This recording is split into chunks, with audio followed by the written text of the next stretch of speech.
Hello guys, मैं पीयूष आप सबका स्वागत करता हूं आपके अपने यूट्यूब चैनल एसोसिएट लर्निंग पर।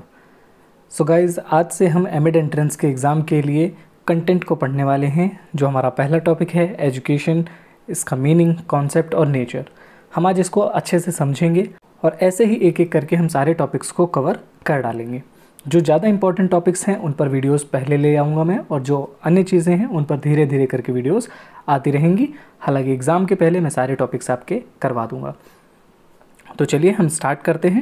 इससे पहले अगर आपने अभी तक हमारे YouTube चैनल को सब्सक्राइब नहीं किया हो तो सब्सक्राइब कर लीजिए। ये व्हाट्सएप नंबर आपको दिया गया है, एमएड एंट्रेंस एग्ज़ाम से रिलेटेड एक ग्रुप इसी नंबर से बनाया हुआ है। अगर आप भी ज्वाइन करना चाहते हैं तो इसी नंबर पर मैसेज कर दें, मैं आपको उसमें ऐड कर दूँगा। साथ ही साथ टेलीग्राम चैनल को भी ज्वाइन कर लें, क्योंकि सारी PDF आपको वहीं पर मिलने वाली हैं। तो चलिए अब स्टार्ट करते हैं। सबसे पहले बात करते हैं मीनिंग ऑफ एजुकेशन की, यानी कि शिक्षा का अर्थ क्या है। ये पूरी PDF जो है वो इंग्लिश में है, क्योंकि ये मैटर पहले से ही तैयार हो चुका था। अगली बार से जो सारी स्लाइड्स आपको मिलेंगी वो सारी हिंदी और इंग्लिश मिक्स होंगी, इसलिए आपको परेशान होने की ज़रूरत नहीं है। इस वाली वीडियो में आप थोड़ा सा एडजस्ट कर लीजिए। हालांकि मैं समझाने के लिए पूरा हिंदी में ही समझाऊंगा, आपको कोई भी समस्या नहीं होने वाली है। ठीक है, तो चलिए स्टार्ट करते हैं। सबसे पहले बात करते हैं मीनिंग ऑफ एजुकेशन की, यानी कि शिक्षा का अर्थ क्या है। सबसे पहला पॉइंट दिया है, education is the fundamental means of human development. Education जो है वो फंडामेंटल मीन्स है किसकी? ह्यूमन डेवलपमेंट की, यानी मानव विकास की जो एक महत्वपूर्ण इकाई होती है वो एजुकेशन है। अगला पॉइंट है, the word education has been derived from the Latin word. ये आपको ध्यान रखना है, एजुकेशन शब्द कहाँ से निकल करके आया है, तो लैटिन वर्ड से निकल करके आया है। कभी कभी एग्जाम में डायरेक्ट पूछ लेता है कि एजुकेशन जो शब्द है वो किन शब्दों से निकल करके आया है। तो education has been derived from the Latin word educatum. ठीक है, एजुकेटम जो है वो एक लैटिन वर्ड था और एजुकेटम से निकल करके ही क्या आया है? एजुकेशन। हालांकि जो एजुकेशन है वो इंग्लिश का टर्म है, जो एजुकेटम है वो लैटिन का शब्द है, और इसी एजुकेटम से ही एजुकेशन निकल करके आया है। ठीक है, और जो ये एजुकेटम है ये मिलकर के बना है दो शब्दों से, ई और ड्यूको। ई और ड्यूको से मिलकर के बना है। ई का मतलब होता है फ्रॉम इनसाइड, यानी कि अंदर से, और ड्यूको का अर्थ होता है टू प्रोसीड फॉरवर्ड, अंदर से बाहर आना। ठीक है, इसका अर्थ क्या हुआ? अंदर से बाहर आना। So the word education implies expression of internal facilities of the child towards outside. जैसा कि विवेकानंद ने कहा है कि जो मनुष्य है उसके अंदर ही सारी गुण पहले से ही व्याप्त हैं। ठीक है, तो यही बात यहाँ पर निकल करके आई है कि सारी चीज़ें हमारे अंदर पहले से ही विद्यमान हैं, उन्हीं को बाहर लाना ही क्या है? एजुकेशन है। ठीक है, अगला पॉइंट है हमारा, the outcome of the process of education print in the form of knowledge, skill and behavioural change. ये जो हमारा आउटकम है, एजुकेशन प्रोसेस का जो आउटकम है वो किस फॉर्म में हमें दिखाई पड़ता है? वो हमें नॉलेज के फॉर्म में दिखाई पड़ता है, स्किल्स के फॉर्म में दिखाई पड़ता है और बिहेवियरल चेंज के फॉर्म में दिखाई पड़ता है। यानी कि जब भी हम एजुकेशन लेते हैं तो हमारे अंदर कुछ चीज़ें दिखाई पड़ती हैं, कुछ चेंजेस दिखाई पड़ते हैं। वो कौन कौन से चेंजेस हैं? या तो हमारे अंदर नॉलेज होगी, या तो हम किसी चीज़ को लेकर के स्किल चीज़ सीखेंगे, या फिर हमारे अंदर कोई बिहेवियर का चेंज आएगा। यानी एजुकेशन के थ्रू हमारे अंदर नॉलेज, स्किल्स और बिहेवियरल चेंज आते हैं। ठीक है, अब हम कुछ कोट्स पढ़ेंगे, क्योंकि कोट्स भी आपके एग्जाम में एज इट इज़ पूछ लिए जाते हैं, इसलिए आपको ये सब भी पता होना चाहिए। पहला कोट है हमारा, सा विद्या या विमुक्तये। Education is what emancipates. Education क्या है? जो आपको मुक्ति दिलाते, है ना। इस मनुष्य जीवन का अंतिम लक्ष्य यही है कि हमें सबको क्या चाहिए? मुक्ति चाहिए, और विद्या ही एक ऐसा शस्त्र है जो हमें मुक्ति दिला सकता है। ठीक है, तो ये आपको ध्यान रखना है, सा विद्या या विमुक्तये। जो जिसके पास विद्या है वो मुक्ति की तरफ आगे बढ़ता है। Education is what emancipate. ठीक है, अगला है, education is manifestation of perfection already present in man. Education क्या करती है? जो भी परफेक्शन मैन के अंदर पहले से ही मौजूद है, ठीक है, उसको बाहर निकालने का काम करती है शिक्षा। ठीक है, हमारे अंदर सारे गुण पहले से ही विद्यमान होते हैं, और एजुकेशन यानी कि जो शिक्षा है हमारी, वो उन सभी गुणों को बाहर निकालने का काम करती है। ऐसा किसने कहा है? तो स्वामी विवेकानंद ने कहा है। ये काफ़ी फेमस लाइन है, तो इसे आपको ध्यान रखना है कि education is manifestation of perfection already present in man. ठीक है, अगला पॉइंट है हमारा, by education I mean all round drawing out of the best in child and man body, mind and spirit. यानी एजुकेशन से मेरा तात्पर्य है all round drawing out of best, बच्चे के अंदर जो कुछ भी सबसे अच्छा है उसको बाहर निकालना। बॉडी, माइंड और स्पिरिट में सभी चीज़ों की बात हो रही है यहाँ पर। और ये बात किसने कही है? महात्मा गांधी ने कही है कि एजुकेशन से मेरा तात्पर्य है कि जो भी बच्चे के अंदर, किसी मैन के अंदर जो भी अच्छा है उसको बाहर निकालना, यही शिक्षा का एकमात्र उद्देश्य है। ठीक है, अगला है हमारा education consist in giving to the body and soul all the perfections to which they are susceptible. इसका मतलब हुआ जो शिक्षा है वो क्या करती है? हमारी बॉडी और सोल की जो परफेक्ट बनाने में काम करती है। ठीक है, मनुष्य पैदा होता है वो परफेक्ट नहीं होता, ठीक है, ना ही उसकी बॉडी परफेक्ट होती है, ना ही सोल परफेक्ट होती है। लेकिन प्लेटो का मानना है कि एजुकेशन का काम हमारे शरीर और हमारी आत्मा को परफेक्शन की तरफ लेकर के जाना है जो वो डिज़र्व करती है। ठीक है, अगला कोट है हमारा, education is the creation of a sound mind in a sound body. Education क्या है? किसी शरीर में एक अच्छे माइंड को डेवलप करना ही क्या है? एजुकेशन है। ठीक है, education is the creation of sound mind in a sound body. ये किसने कहा है? एरिस्टोटल ने कहा है। ठीक है, अरस्तु ने ये शब्द कहे हैं कि education is the creation of a sound mind in a sound body. इसको आपने हिंदी में पढ़ा होगा कि एक स्वस्थ शरीर में ही स्वस्थ मस्तिष्क का निर्माण होता है। ठीक है, तो ये बात किसकी है? एरिस्टोटल की है। तो ये भी आपको ध्यान रखना है। अगला है education is what enables man to lead a happy life. Education व्यक्ति को हैप्पी लाइफ जीने के लिए मोटिवेट करती है, उसको हथियार देती है कि वो एक हैप्पी लाइफ जी सके। और ये कौन कहते हैं? मटीरियलिस्टिक फिलोसफर्स कहते हैं। मटीरियलिस्टिक का मतलब क्या होता है?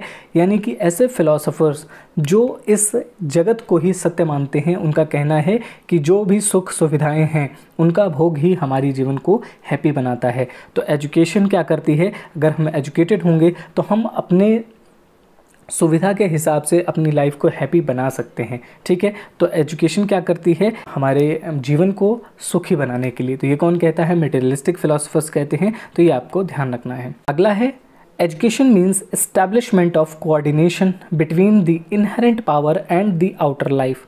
एजुकेशन का मतलब है कोऑर्डिनेशन स्थापित करना जो इनहेरेंट पावर्स हैं और जो आउटर लाइफ है। यानी कि हमारे शरीर के अंदर जो पावर्स हैं उनके और जो बाहरी दुनिया है उन दोनों के बीच में कोऑर्डिनेशन इस्टेब्लिश करना ही किसका काम है? एजुकेशन का काम है। और ये कौन कहता है? हर्बर्ट स्पेंसर कहते हैं। ठीक है, अगला है हमारा education is the development of all those capacities in the individual which will enable him to control his environment and fulfil his possibilities. John Dewey कहते हैं कि एजुकेशन का मतलब क्या है? कि development of all those capacities, हर उस क्षमता का विकास किया जाए, उस हर एक व्यक्ति की। जॉन डेवी कहते हैं कि हर एक व्यक्ति की हर उस क्षमता का विकास किया जाए जिससे वो कंट्रोल स्थापित कर सके अपने इन्वायरमेंट पर और अपनी जो डिज़ायर्स हैं उनको फुलफ़िल कर सके। तो एजुकेशन को लेकर के जॉन डेवी कहते हैं कि education is the development of all those capacity, हर उस क्षमता का विकास करना है हर एक व्यक्ति में जिससे वो अपने इन्वायरमेंट पर कंट्रोल कर सके और अपनी जो भी पॉसिबिलिटीज़ हैं, जो भी वो करना चाहता है, उस सब पर वो अपना कंट्रोल स्थापित कर सके। ठीक है, अब बात करते हैं कॉन्सेप्ट ऑफ एजुकेशन की। कॉन्सेप्ट ऑफ एजुकेशन क्या है? Education is that continuous and purposeful social process. यहाँ पर 3 शब्द निकल करके आए। पहला शब्द है कॉन्टिन्यूअस, दूसरा है पर्पसफुल और तीसरा है सोशल। ठीक है, तो एजुकेशन जो है वो एक कॉन्टिन्यूअस प्रोसेस है। आप सभी ने पढ़ा होगा कि वॉर्म से लेकर के टॉम तक चलने वाली प्रक्रिया है।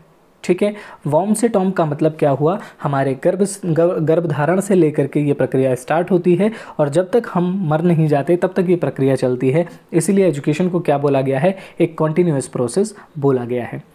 अगला जो इसमें शब्द लिखा था वो लिखा था पर्पसफुल। पर्पसफुल का मतलब क्या हुआ कि हम जो भी सीखते हैं उसका कोई ना कोई पर्पस होता है। ठीक है, और तीसरा शब्द लिखा हुआ है सोशल। सोशल का मतलब है सामाजिक, यानी ये जो एजुकेशन है वो व्यक्ति को सामाजिक बनाती है, साथ ही साथ ये समाज में चलने वाली प्रक्रिया है। हम समाज से ही शिक्षा को लेते हैं और बाद में उसी समाज को वो शिक्षा लौटाते भी हैं। ठीक है, तो इसीलिए एजुकेशन क्या है? एक continuous purposeful and social process है। ऐसे ही क्वेश्चन आ सकता है कि एजुकेशन क्या है, और ये सारे ऑप्शंस में दिए जा सकते हैं। ठीक है, by which the innate power of man are developed. और इसके थ्रू क्या होता है कि जो मनुष्य के अंदर इन्नेट पावर्स हैं, जो छुपी हुई शक्तियां हैं, उनका विकास होता है।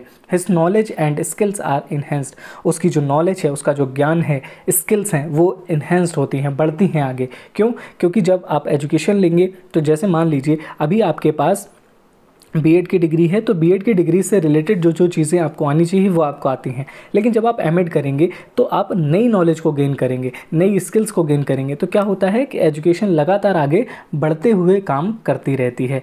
His behaviours change and he is made a civilised and cultured citizen. इससे एजुकेशन से हमारे बिहेवियर में भी चेंज आता है, क्योंकि आपने अगर देखा होगा तो जो सिविलाइज्ड होते हैं वो लोग और जो अनसिविलाइज्ड होते हैं, दोनों के बोलचाल में, भाषा में भी काफ़ी फ़र्क होता है। ठीक है, तो आपको ये ध्यान रखना है कि जो एजुकेशन है वो हमारे व्यवहार में भी परिवर्तन करती है और ये मनुष्य को एक सिविलाइज्ड मैन बनाने में हेल्प करती है। By it the individual and society both developed continuously. और इसकी सहायता से, हमने पहले ही बात करी थी, कॉन्टिन्यूस प्रोसेस है, तो ये कॉन्टिन्यूस चलता है और पर्पसफुल है। साथ ही ये सोशल प्रोसेस है। सोशल प्रोसेस होने की वजह से ये क्या करता है, इंडिविजुअल और सोसाइटी दोनों ही लगातार डेवलप करते रहते हैं। बात करते हैं मीनिंग ऑफ एजुकेशन की। एजुकेशन का वाइडर मीनिंग क्या है? वाइडर का मतलब विस्तृत मीनिंग क्या है इसका? ठीक है, तो in its wider sense education is that continuous and purposeful social process by which the innate power of man are developed, his knowledge and skills are enhanced, his behaviour is changed and he is made a civilised and cultured citizen. By it the individual and society both develop continuously. ये same meaning आपको देखने को मिलेगी कि जो पीछे लिखी हुई थी वही है, लेकिन यहाँ पर एक टर्म नया आया है जिसका अर्थ है वाइडर। वाइडर का अर्थ होता है कि बहुत ही विस्तृत रूप से।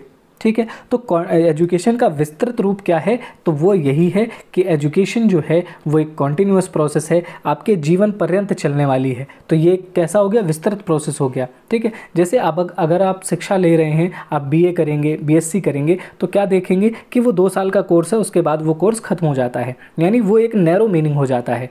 ठीक है, और वाइडर मीनिंग में ऐसी शिक्षा जो जीवन पर्यंत चलती है। ठीक है, पर्पसफुल है, सोशल प्रोसेस है, ये सभी मैंने अभी आपको समझा दिया था। तो वाइडर मीनिंग में आपको ध्यान रखना है कि एजुकेशन वो प्रक्रिया है जो एक लंबे समय तक चलती है, कॉन्टिन्यूस प्रोसेस है, वॉर्म से टॉम तक चलता है, इसका कोई ना कोई पर्पस होता है, समाज में चलने वाली प्रक्रिया है और ये मनुष्य के व्यवहार में परिवर्तन लाती है, जिससे मनुष्य सिविलाइज्ड होता है, एक कल्चर्ड सिटीजन बनता है और अपने आप को और सोसाइटी दोनों को ही डेवलप करता है।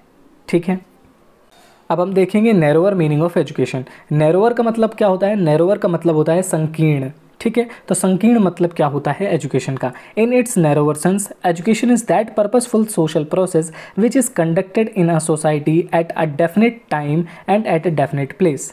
यानी नैरोअर मीनिंग से मतलब ये हो गया कि आप सोसाइटी में एक ऐसा प्रोसेस कंडक्ट करा रहे हैं जो एक डेफिनेट टाइम तक चलेगा, डेफिनेट प्लेस पर होने वाला है। जैसे कि आपकी स्कूली शिक्षा, आपने 1 से लेकर 12 तक की पढ़ाई करी, वो एक डेफिनेट समय तक चली, यानी कि 12 सालों तक जो चलती थी वो चली, उसके साथ एक डेफिनेट प्लेस पर चली, यानी कि स्कूल में चली। इसके अलावा वो प्रोसेस नहीं चलता है ना, तो ये एक डेफिनेट प्रोसेस हो जाता है। ठीक है, तो नैरोअर मीनिंग क्या हो गया? जब कोई चीज़ एक लिमिटेड टाइम पीरियड के लिए चले और एक निश्चित स्थान पर चले, तो वो क्या हो जाती है? नैरोअर मीनिंग देती है। ठीक है, in an organised way and by which the innate powers of a man are developed. ठीक है, तो जो इसी तरीके से ऑर्गेनाइज किया जाता है और जो इन्नेट पावर्स होती हैं मैन के अंदर, उनको डेवलप किया जाता है। His knowledge and skill are enhanced. चाहे नैरोअर मीनिंग हो या वाइडर मीनिंग हो, मनुष्य की स्किल्स को डेवलप ही किया जाता है। His behaviour is changed and he is made a civilised and cultured citizen. By it the individual and society both develop continuously.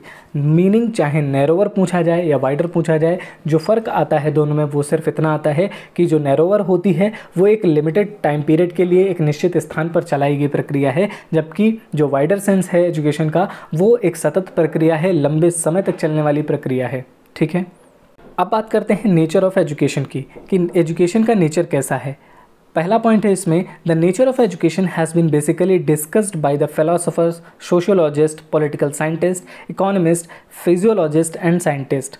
ये जो एजुकेशन का नेचर है वो अलग अलग लोगों के द्वारा डिफाइन किया गया है from their point of view. हर का पॉइंट ऑफ व्यू अलग अलग है। The following fact can be diverge regarding the nature of education. अब हम देखते हैं कि अलग अलग जो पॉइंट ऑफ व्यू है उनसे क्या इन्फ्रेंसेस निकले हैं, यानी उनका सार क्या है। ठीक है, तो पहला जो पॉइंट निकल कर आता है इसमें वो है education is a social process. Education क्या है, एक सामाजिक प्रक्रिया है, ये हम पहले ही डिस्कस कर चुके हैं। It has been chiefly learner, teacher and teaching learning material और एक्टिविटी। इसमें मेन कौन कौन होता है, एक लर्नर होता है, एक टीचर होता है और एक टीचिंग लर्निंग मटेरियल और एक्टिविटी होती है। यानी एक लर्नर होगा, एक टीचर होगा और एक टीचिंग लर्निंग मटेरियल होगा, उसी में ये प्रक्रिया होती है। It is another matter whether the teacher is present before the learner directly और work from behind the curtain. ये समझने वाली बात है कि जो टीचर है हमारा वो बच्चे के सामने भी हो सकता है या फिर वो बिहाइंड द कर्टन काम करता है। ठीक है, तो एजुकेशन क्या है, एक सोशल प्रोसेस है, एक सामाजिक प्रक्रिया है और इसके 3 घटक हैं, टीचर है, स्टूडेंट है और टीचिंग लर्निंग मटेरियल है। ठीक है, या कोई भी एक्टिविटी है तो वो क्या है, इसके 3 घटक हो गए। ठीक, अगला पॉइंट है education is a purposeful process. अभी हमने ये भी डिस्कस किया था कि एजुकेशन जो है वो एक पर्पसफुल प्रोसेस है। Its aim are determined by the society and are progressive by nature. Education is a process of development. ठीक है, एजुकेशन एक पर्पसफुल प्रोसेस है, यानी इसका कोई ना कोई पर्पस है। आप अगर एजुकेशन ले रहे हैं तो इसका कोई पर्पस है, आप एमएड कर रहे हैं तो इसका एक पर्पस है, यानी हर एक चीज़ का पर्पस होता है, वैसे ही एजुकेशन का भी एक पर्पस है। It aims are determined by the society and are progressive by nature. इसके जो एम हैं, जो हमारी एजुकेशन है, एजुकेशन के जो एम्स हैं वो भी हम आगे डिस्कस करेंगे, लेकिन जो एम्स हैं इसके वो किसके द्वारा निर्धारित किए जाते हैं, सोसाइटी के द्वारा निर्धारित किए जाते हैं। और इसका जो नेचर होता है एजुकेशन का वो कैसा होता है, प्रोग्रेसिव होता है। ये आपको ध्यान रखना है कि एजुकेशन एक तो ये पर्पसफुल प्रोसेस होता है और दूसरा इसका नेचर कैसा होता है, प्रोग्रेसिव होता है। ठीक है, ये ध्यान रखना बहुत ज़रूरी है क्योंकि ये क्वेश्चन बन सकता है। Education is a process of development. Education एक डेवलपमेंट का भी प्रोसेस है। ठीक है, अगला पॉइंट है the form of education of a society depends on several factors. किसी समाज में किस तरीके की शिक्षा दी जा रही है वो बहुत सारे फैक्टर्स पर डिपेंड करता है, जैसे religion, philosophy, culture, political system, economic system and progress in science and technology. किसी समाज में किस तरीके की शिक्षा दी जा रही है ये बहुत सारे फैक्टर्स पर डिपेंड करता है, जैसे धर्म कैसा है वहाँ का, फिलॉसफी कैसी है, कल्चर कैसा है, पॉलिटिकल सिस्टम कैसा है, इकोनॉमिक सिस्टम कैसा है और प्रोग्रेस साइंस में किस तरीके की हुई है। जैसे अगर हम बात करें इंडिया की, तो इंडिया में जो एजुकेशन दी जाती है वो सभी धर्मों को ध्यान में रख के दी जाती है। ठीक है, फिलॉसफी हमारी कैसी है उस पर दी जाती है, कल्चर किस तरीके का है उस पर दी जाती है, पॉलिटिकल सिस्टम कैसा है उस पर। लेकिन अगर हम किसी दूसरी कंट्री की बात करें, मान लीजिए हम किसी मुस्लिम कंट्री की बात करें, तो मुस्लिम कंट्रीज़ में क्या होता है कि उनका रिलीजन बदल जाता है, तो उनकी जो शिक्षा है उसमें उस तरीके के कंटेंट होते हैं। तो ये आपको ध्यान रखना है कि फॉर्म ऑफ एजुकेशन, एजुकेशन का जो रूप है वो समाज के अनुसार परिवर्तित होता रहता है। अगला पॉइंट है हमारा it is evidence from the above fact that with the change in the religion, philosophy, culture, political system, economic system and science and technology of the society the form of education too changes, thus nature of education is dynamic. यहाँ से हमें एक चीज़ और समझ में आई कि शिक्षा हर जगह एक जैसी नहीं है। शिक्षा कैसी है, डायनेमिक है, यानी परिवर्तनीय है। समय काल के अनुसार शिक्षा बदल जाती है। आप अगर यहाँ पर हैं तो शिक्षा दूसरी है, आप किसी दूसरे देश में जाएंगे तो वहाँ पर शिक्षा दूसरी तरीके की है। तो क्या होता है कि शिक्षा जो एजुकेशन है हमारा वो एक डायनेमिक सब्जेक्ट है। एजुकेशन जो टॉपिक है वो कैसा है, डायनेमिक है और यह परिस्थितियों के अनुसार बदल जाता है, धर्म के अनुसार, फिलॉसफी के अनुसार, कल्चर के अनुसार, पॉलिटिकल सिस्टम के अनुसार, इकोनॉमिक सिस्टम के अनुसार, साइंस और टेक्नोलॉजी के हिसाब से ये बदलता रहता है। ठीक है, तो उम्मीद करता हूँ आपको ये टॉपिक समझ में आ गया होगा। आज हमने डिस्कस किया एजुकेशन का मीनिंग, कॉन्सेप्ट और नेचर। ठीक है, अच्छे से इन सारी चीज़ों को समझ लीजिए क्योंकि इन्हीं से बेस्ड क्वेश्चंस आने वाले हैं। मैंने एक चीज़ निकाली है कि अब हम वो टॉपिक्स पहले करेंगे जिससे क्वेश्चंस बनने की संभावना ज़्यादा है। ठीक है, तो मैं हर एक पॉइंट को कवर कराऊंगा, लेकिन वो पॉइंट्स पहले कवर कराऊंगा जिसमें क्वेश्चन बनने की संभावना ज़्यादा है। ठीक है, अभी तक अगर आपने हमारे चैनल को सब्सक्राइब नहीं किया है तो सब्सक्राइब कर लीजिए, बेल आइकन को प्रेस कर लीजिए ताकि आने वाली हर वीडियो की नोटिफिकेशन आपको सबसे पहले मिल सके।